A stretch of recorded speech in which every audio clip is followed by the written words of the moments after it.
retornando mais um episódio da Maçonaria e a Humanidade. Os espectadores vão notar que, como eu sempre digo, nós gravamos sempre 2 episódios no mesmo dia, até porque tem irmãos que vêm de Porto Alegre e cada episódio é 30 minutos e não vamos desperdiçar esse tempo, né, vindo de Porto Alegre, levando 1 hora para vir, 1 hora para voltar mais ou menos, para chegar aqui por 30 minutos. Então a gente aproveita e grava 2 episódios no mínimo em cada momento. Esse é o 13º episódio. Tem gente que não gosta do 13º, mas é o 13º. Nos Estados Unidos eles não têm o 13º andar, né? Então, é verdade. Tem gente que é supersticiosa.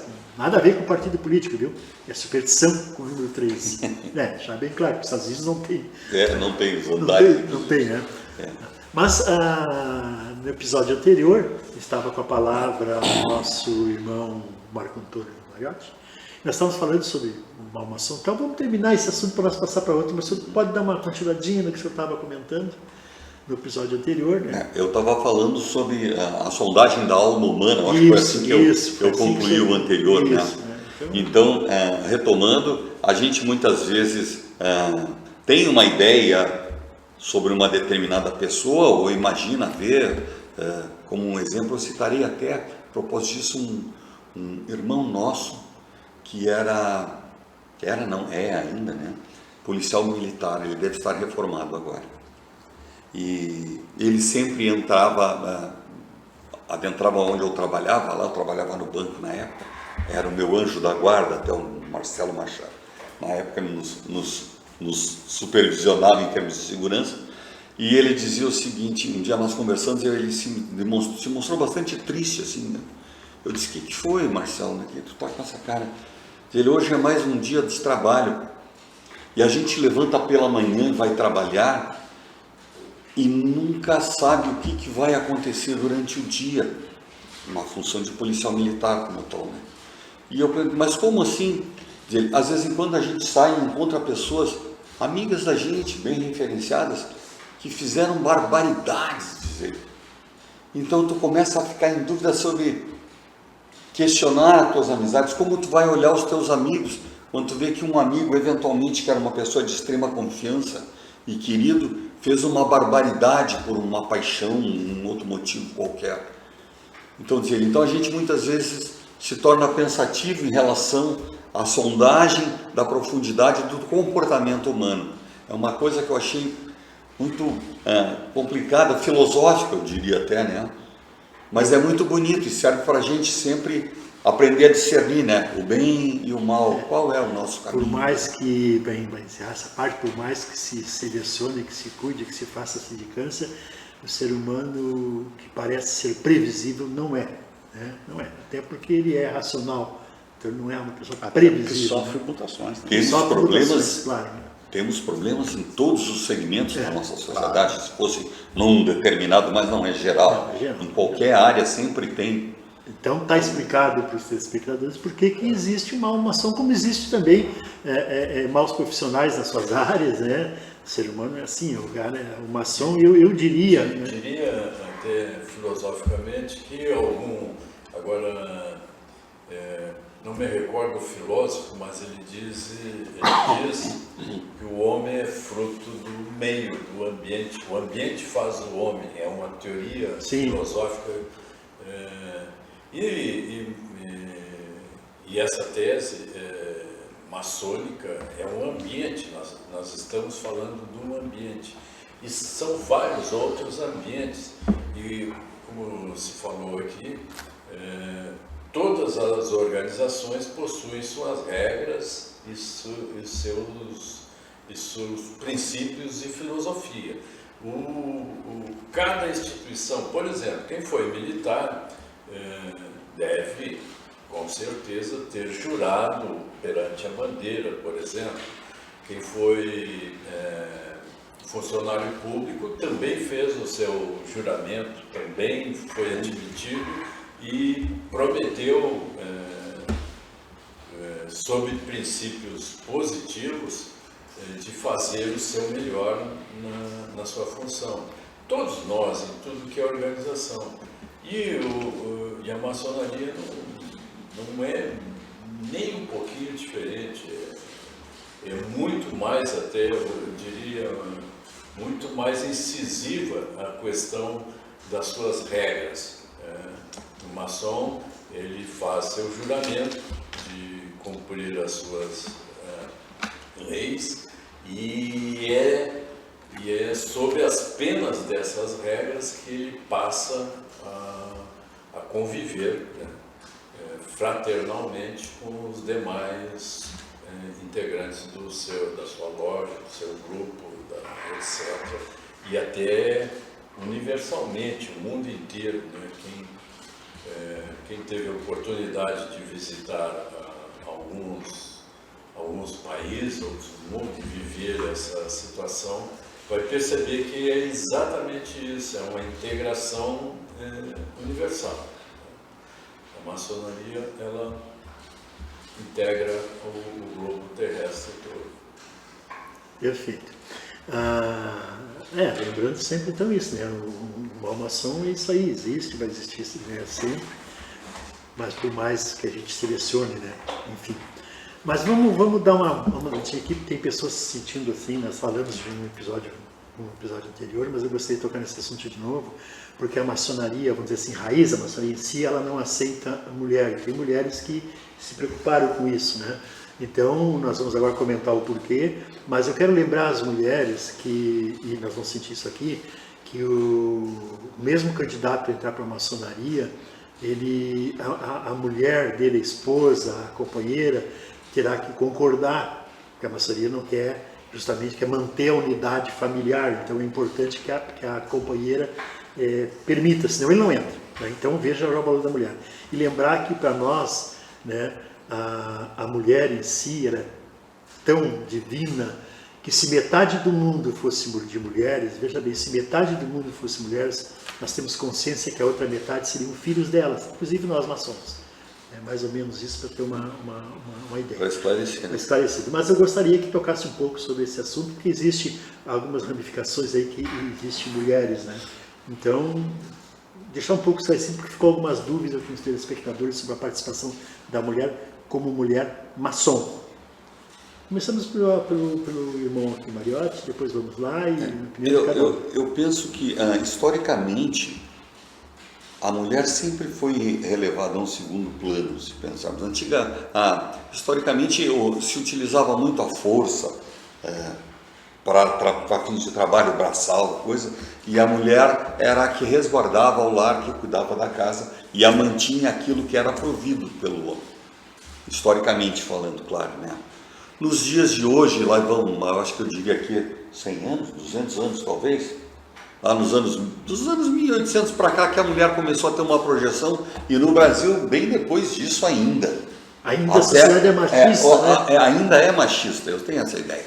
Então, temos essa ideia. Então, a partir do, acho que 1940, aqui no Brasil, a mulher começou a poder votar, antes não podia.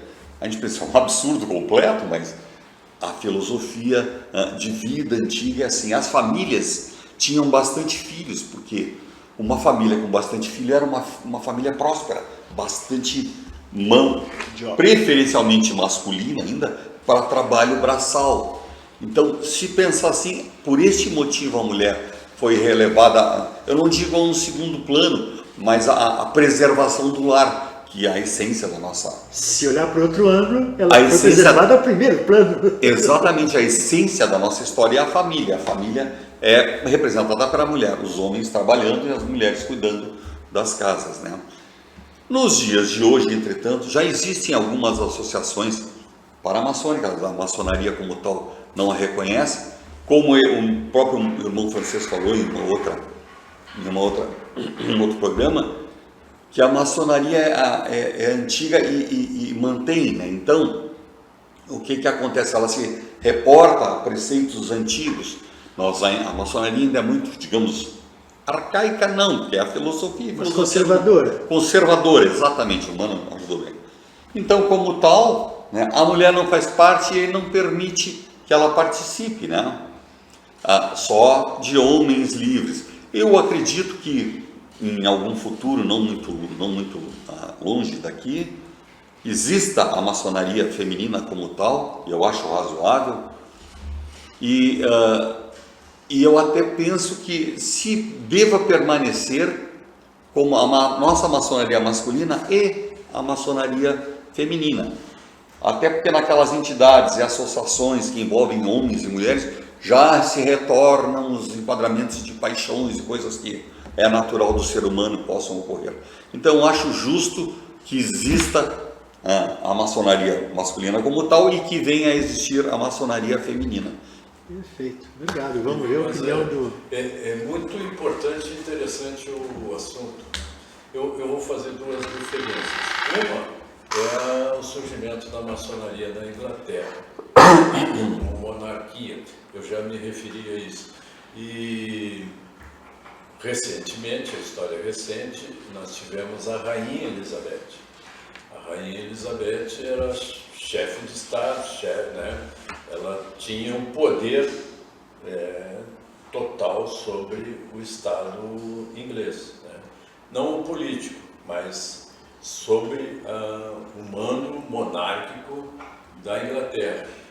E nesse sentido, ela era chefe da maçonaria. Mesmo não sendo maçom. Mesmo não sendo maçom. Mas não era maçom. E não poderia ser maçom porque as regras conservadoras não permitiam que a mulher fosse maçom. E ela nomeava os maçons. Ela que dava título aos maçons. Sir, espada. Essa é uma referência. Sir Elton John, Sir Paul McCartney. Sir Sean Connery. Muito bonito. O homem, a história da humanidade, eu lembrei da história dos esquimós. Os esquimós formavam-se grupos, tribos, e tendo em vista o seu ambiente, o provedor era o homem, porque era o mais forte. Exatamente. Então ele ia à busca do alimento e trazia a mulher, organizava o grupo, enquanto o homem ia buscar o alimento naquele ambiente inóspito, né? Quase hostil, totalmente hostil. E era a força do homem que ia. E a evolução daquela sociedade se dava assim: o mais forte era o que ia buscar. Ele ficava fraco, ele já não ia mais. Ia o seu sucessor mais forte. E sempre o homem, e nunca a mulher, porque a mulher ela tinha os outros afazeres, que era dar sustentação à prole, né, aos filhos, etc. Então, por fazendo essa projeção, a maçonaria não contemplou a mulher como um membro, né, do seu grupo, das suas regras, e a excluiu, mas deu a ela uma outra, né, condição de sobrevivência, uma outra na organização da sociedade. Tua opinião é importante. É que a maçonaria, quando surgiu, como ela é muito antiga, ela era operativa na época. Tá? Exato.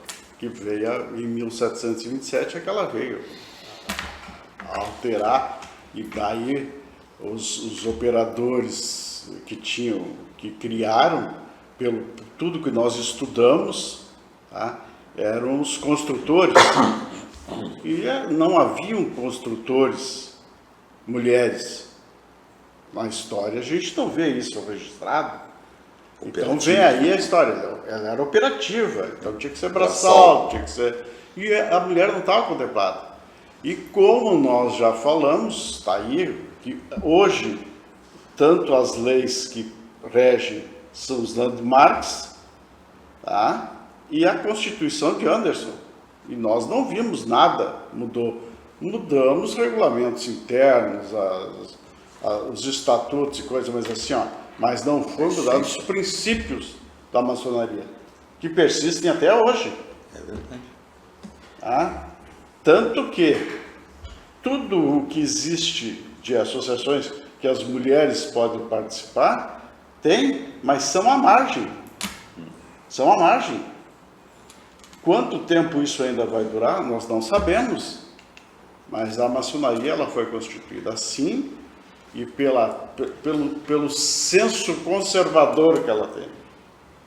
O senso conservador que ela tem, não adianta nós falarmos diferente. Nós não vislumbramos uma alteração a curto ou médio prazo. Nós que somos membros ativos dentro da ordem. Não, quero destacar o seguinte, a importância da mulher, ela, dentro da ordem maçônica, ela é muito grande. Tanto que a representatividade que ela tem, para nós, no nosso núcleo, quando a gente faz, e aqui nós não podemos dizer certas coisas, mas o que a gente pega, o que a gente rende homenagem à mulher, ela é tão sublime que nós sabemos o que nós estamos falando. Ela é a essência da nossa família. Ela é a essência da... E até fechando, em termos assim da opinião de vocês, dos irmãos, dá para ver que ela faz parte indiretamente da maçonaria, porque se ela não concordar, o candidato maçom não será iniciado, não será maçom. Então veja a importância da mulher, né? Mas enfim, a outra, eu estou levando aqui o que vai entrando, e ali no celular também vai entrando algumas coisas que eu vou já entraram, mas assim que eu vou trazendo aqui para o computador. Então aqui também existe uma dúvida quanto os irmãos da maçonaria se ajudarem, né? Então tem pessoas que acham que a maçonaria, irmão só ajuda irmão maçom só ajuda maçom. E a gente, como é maçom, sabe que não é assim.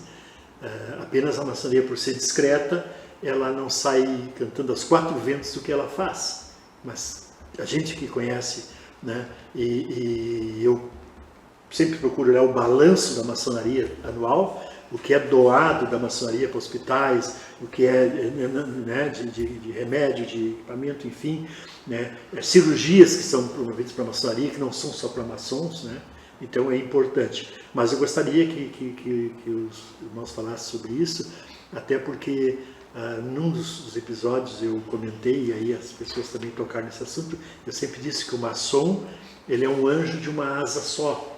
Ele precisa do outro maçom, do outro irmão, para poder voar. E vários maçons formam um bando, então voam em bando. Então, isso quer dizer, em outras palavras, que a gente entende que vivemos em sociedade, em tribo, e dependemos uns dos outros. E aí vem a fraternidade, né, naquela parte de liberdade, né, vem, né, igualdade e fraternidade, ser fraterno. Então, isso é importante. E aí, esclarecer um pouquinho antes de tocar nesse assunto, que o irmão falou sobre landmarks, as pessoas para entender, isso quer dizer, como na Constituição nós temos leis pétreas, ou seja, são imutáveis, essas não se mexem. Várias se faz adendo, se mexem, denominações também, mas aquelas são pétreas, né? Para entender então, nós chamamos landmark, mas é a mesma coisa que pétrea, não se mexe, são firmes, só para o pessoal entender. Mas vamos lá quanto aos irmãos, quanto à maçonaria, na parte fraterna, né? Porque nós lembramos que uma ocasião, só para contar essa historinha aqui, foi distribuído vários cobertores em Porto Alegre, né, pela maçonaria, para pessoas em situação de vulnerabilidade, enfim, moradores de rua. E eles não sabem quem deu para eles. E foi a maçonaria, eles não sabem o que estou comentando aqui, só para você ter uma ideia, porque não faz propaganda. E se ela quer ajudar alguém também, ajude em silêncio. Até porque se alguém vai ter quem queira atrapalhar a vida dele. E quando a maçonaria ajuda, ela fica quietinha, ajuda quando vê, já ajudou. Não tem mais quem atrapalhe. O segredo sempre é importante nessas situações, né? A descrição, o segredo. Vou dar uma mão para o meu irmão ali. Mas daqui a pouco eu vou espalhar 4 cantos.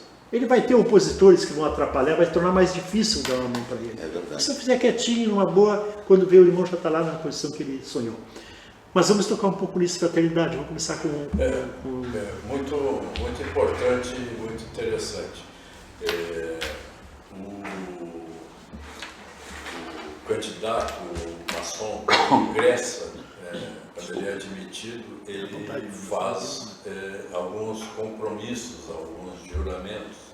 E um deles, é importante, é fazer sigilo da parte filantrópica, ou seja, da parte que ele, enquanto membro da maçonaria, ele não divulgar as suas benevolências, né, a sua filantropia, embora a maçonaria não tenha como principal característica a filantropia, mas ela é integrante do sistema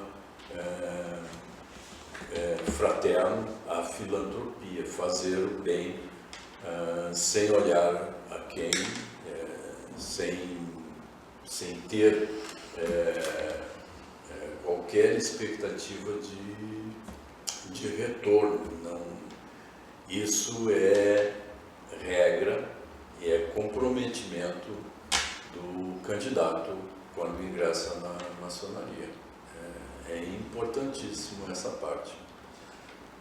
Obrigado, Luiz. Vamos ao Arquênio. Tem uma máxima que diz o seguinte: o que uma mão faz, a outra não precisa ver. O maçom é mais ou menos assim. Até porque os maçons, eles normalmente não são identificados na sociedade. Hoje, apesar da maçonaria não ser mais tão secreta, e sim discreta, mas essa descrição dos maçons, ela continua. Então, às vezes, para um carro num lugar meio bem desprovido, entrega uma cesta básica, entrega alguma coisa, e diz: o que houve? Muitas vezes, esses são os maçons. Nós cansamos de fazer atividades e que a gente não fica dizendo para ninguém, não fica botando no jornal. Nós não precisamos disso. Nós não precisamos propagar. O nosso eu, muito bem explanado pelo nosso irmão, quando nós ingressamos, nós assumimos esse compromisso. E o nosso eu sabe o que nós temos que fazer. Então, nós fizemos filantropia? Fizemos, mas nós não precisamos estar dizendo ao mundo ao que viemos. Nós temos que nos sentir bem, nós temos que ter o nosso lar convicto de que nós estamos fazendo o melhor possível. Cada um dando o seu melhor, né? E isso perfeitamente. Né? Cada um dando o seu melhor, não se importando com o melhor. Claro, sempre. Alheio, né? Cada um dando o seu melhor. É aquilo que se diz, né? A gente questiona, nós não questionamos a verdade dos outros, a verdade não é absoluta. Nunca. Mas a gente questiona a nossa verdade comparando com a verdade de outro. Para quê?